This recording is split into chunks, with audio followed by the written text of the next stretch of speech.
Aujourd'hui, je veux vous parler d'une erreur qui est commise par beaucoup de personnes qui ont un site internet en tant que vitrine de leur entreprise. Alors, ce n'est pas forcément leur faute, on va voir quelle est cette erreur et je vous dévoilerai à la fin de la vidéo un plan d'action sur comment l'anticiper et comment la régler si jamais vous êtes en plein dans cette erreur. Alors, je suis Mathieu Verne de l'entreprise Référente SEO et donc on accompagne des entreprises depuis 2009 en référencement naturel pour donc leur donner une visibilité sur Google pour attirer des prospects et faire développer leur activité. Et du coup, il y a une erreur que je vois constamment et je viens de la voir encore une fois avec un client et ça m'inspire du coup cette vidéo que j'aimerais partager avec vous. Et pour vous expliquer, je vais vous raconter une petite histoire. On a tous connu ce moment quand on était collégien, lycéen ou en début d'année, il fallait aller acheter des feuilles ou des carnets qui correspondaient très précisément à des demandes. Par exemple, il fallait des feuilles volantes perforées de 21 par 29,7 et avec des grands carreaux.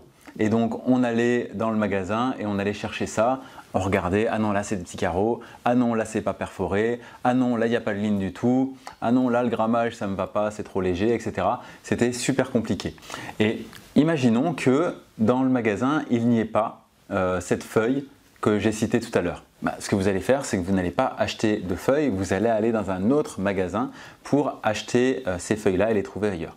Et bien ça, c'est justement l'erreur qui est commise sur Internet par un grand nombre de sites. En fait, ça reviendrait à ce que le site en question ait ses pages en stock, mais ne les ait pas mises en avant dans son magasin. Et donc, quand vous allez checker si ce type de feuille est présent, en fait, ils n'y sont pas. Alors que réellement, l'entreprise peut vous les vendre. L'entreprise les a, mais elle ne les a simplement pas mis dans leur rayon.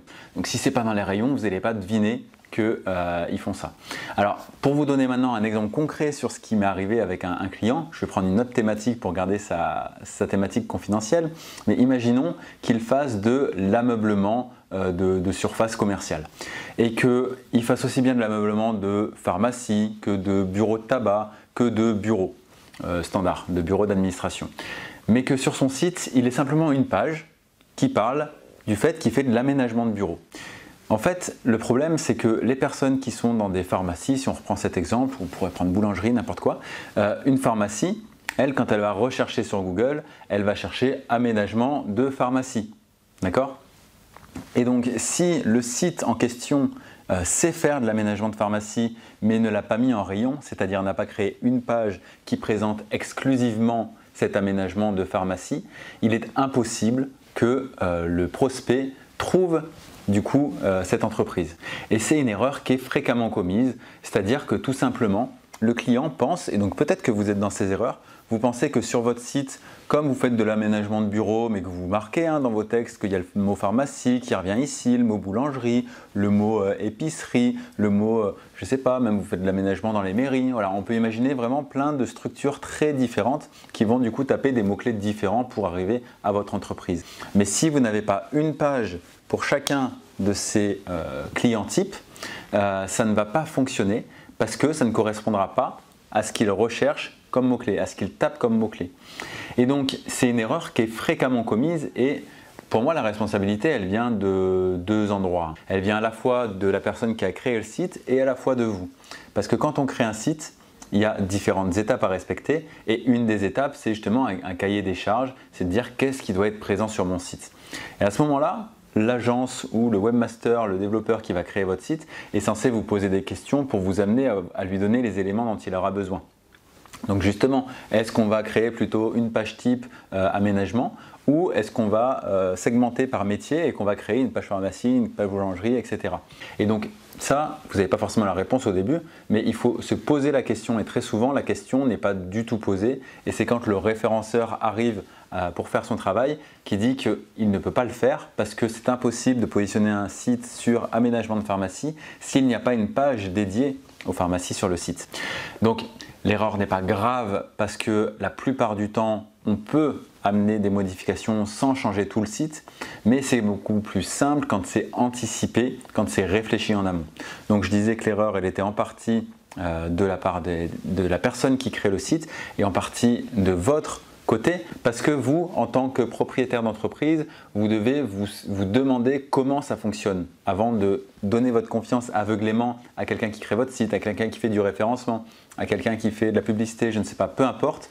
Vous devez avoir un avis éclairé et être un minimum formé sur la question pour savoir justement quels sont les pièges à éviter et faire du bon boulot comme ça. Éviter de simplement devoir rebondir à chaque fois que vous vous rendez compte que quelque chose n'est pas idéal.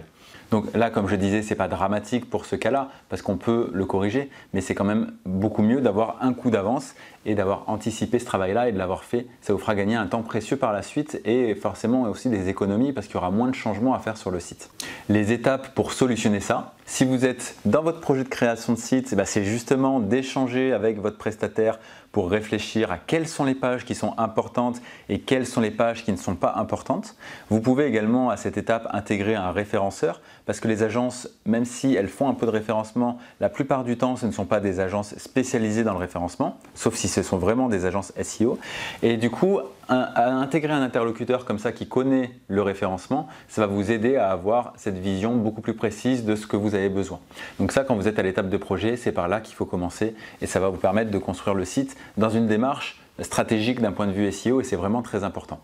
Si jamais vous vous rendez compte que c'est votre cas, vous avez un site mais le nombre de pages n'est pas assez importante ou pas assez précise par rapport aux mots-clés tapés par les internautes, ce n'est pas trop grave. Vous pouvez de la même façon vous tourner vers votre agence web et vers un référenceur qui va vous amener les informations. Typiquement, pour le client que j'ai en ce moment avec cette problématique, je suis capable de lui dire que sur tel métier, il n'y a pas de recherche, donc ce n'est pas utile d'aller créer cette page-là. Par contre, sur tel métier et tel métier, on va aller créer 3 pages qui vont correspondre à ces mots-clés qui sont tapés dans ces métiers-là. Et ça va lui permettre de s'ouvrir à ces différents marchés qui sont très porteurs pour lui. Donc c'est vraiment un échange entre vous, le client, et le référenceur qui a la vision stratégique.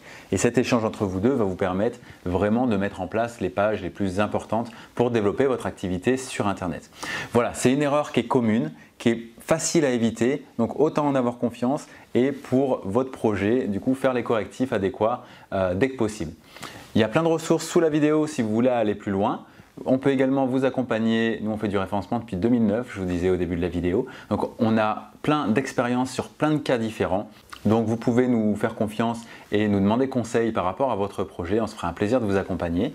Si cette vidéo vous a plu, mettez un petit like, abonnez-vous à la chaîne si ce n'est pas déjà le cas et à mardi prochain à 11 h.